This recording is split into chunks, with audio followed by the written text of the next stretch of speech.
but it was only the intro. And the intro was like 12 minutes. And I was like, God damn! Hi, beautiful people. Welcome if it's your first time. My name is Talia Dewilly, and this is Disbydem. Today we're talking about Love After Divorce USA, which is a Korean dating show for divorced singles. Be sure to like, subscribe, hit that notification bell so you know when I post new videos. Let's get into it, people, because I'm so excited about this one. This is a good show. All right, I'm just gonna apologize. Please, people, bear with me if I butchered the names.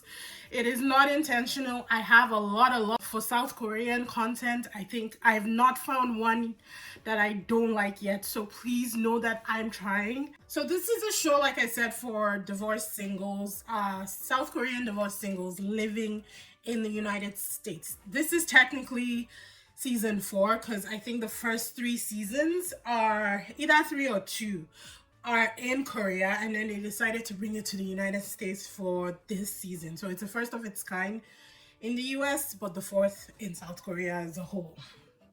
And I love it. This was the concept that I was expecting when I discovered the Big D. The Big D is a whole different kind of ballgame entirely. And if I've not said it before, I'm saying it again. South Korea knows how to do things.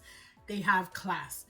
I'm not saying that USA does not have class. People do not misinterpret what I'm trying to say. I'm just saying that it's a different kind of culture and they approach things from a different side. It was just like Love is Blind Japan versus Love is Blind USA versus Love is Blind Brazil. It's all different cultures and they just come together and they all approach things differently. So this show is basically Love Island meets the Big D meets Singles Inferno. That's the best combination I can give to explain this show.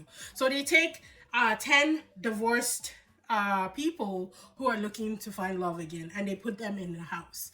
Now, I don't think there are rules or anything. Maybe they have, there's only 1 episode so far. Next episode's coming out on the 30th and I'm actually pretty excited to watch it. So I'm going to be doing weekly recaps on this one.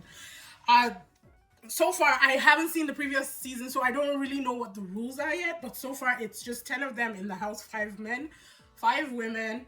And then, like Singles Inferno, there's a whole group of MCs who are watching the show and commenting as we are watching it as well. So you don't just have the entertainment from the couples in the house or the singles in the house, but you also have entertainment from the people who are doing the commentary. And that's, honestly, I think it's genius.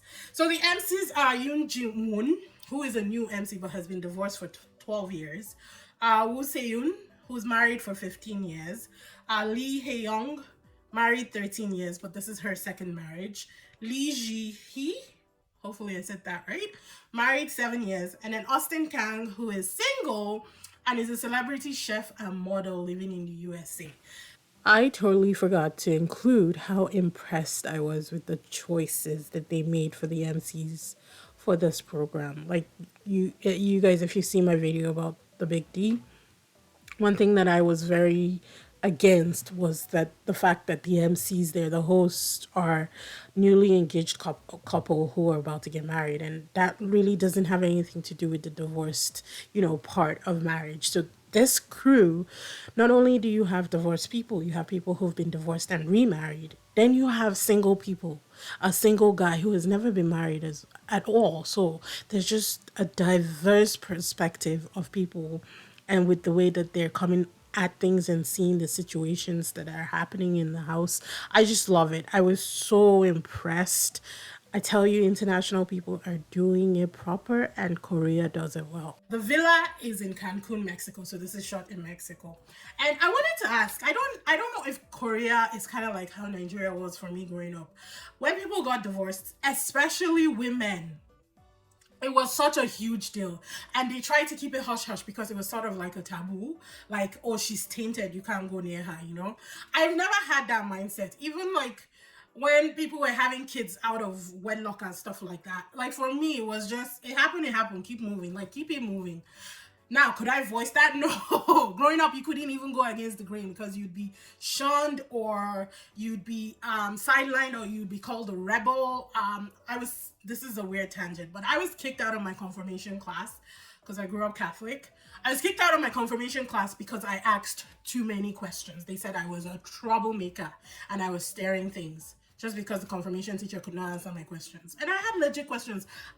Let's not tangent, but is Korea, I'm wondering if Korea is like Nigeria, where divorced people are kind of like, ooh, don't go there, you know, don't interact, you know. So that had me thinking about it, because I don't know the culture, but I want to think that maybe it's kind of the same. Not anymore. It's not like that in Nigeria now. A lot of people are divorced and a lot of people are baby mamas and baby daddies. But so I don't know. Let me know in the comment section if that's how it is. I was just really curious about that. So for the divorced people, the divorcees, for the men, we have Tom, who was divorced, who has been divorced for 3 years. For Tom, first impressions of Tom was, what is my first impression of Tom?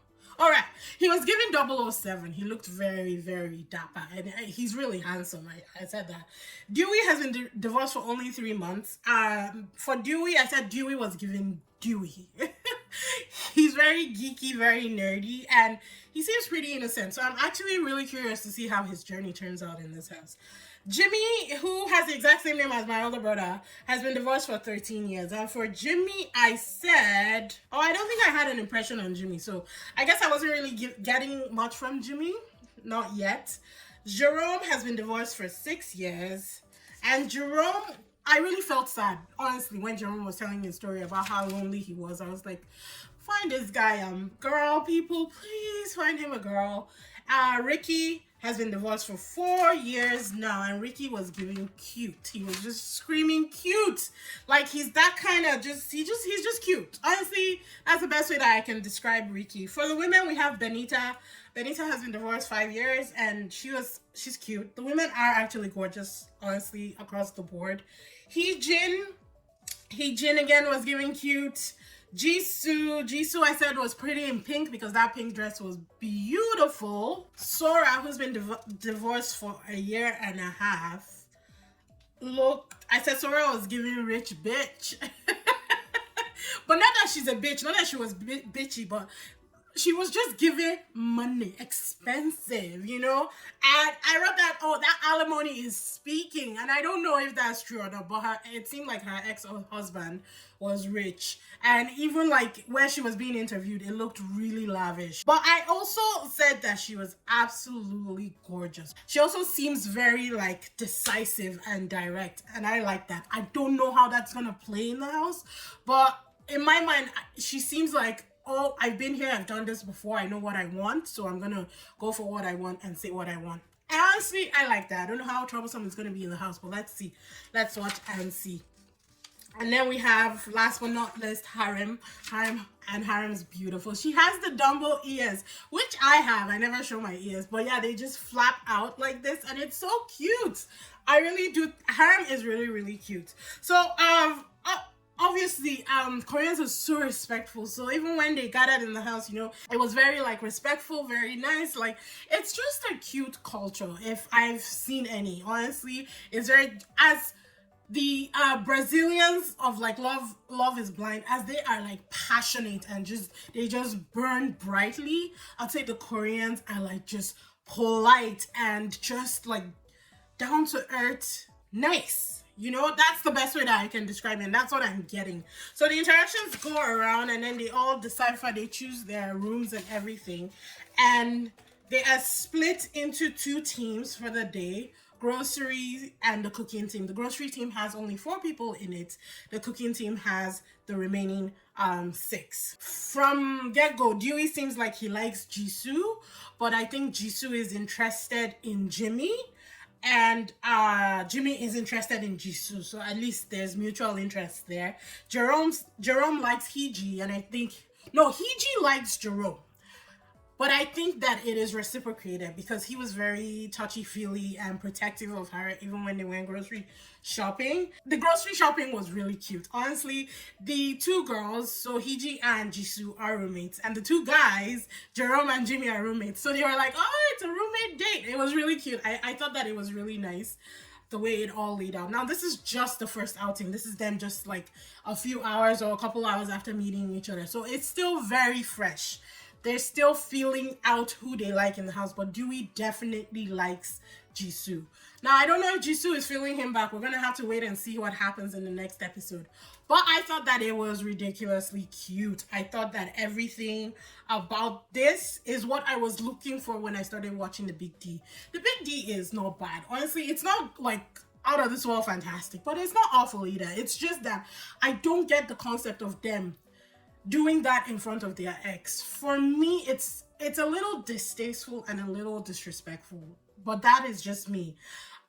I don't see the necessity of flaunting my new relationship in front of my ex, you know? So that's my mindset. So this I like. It takes the pressure away. No ex is involved. You know, everybody's new coming into it. And it's just refreshing and seeing how love develops between these couples. So I'm enjoying it. So the cooking team had Ricky, Harim, Tom, Sora, Benita, and Dewey.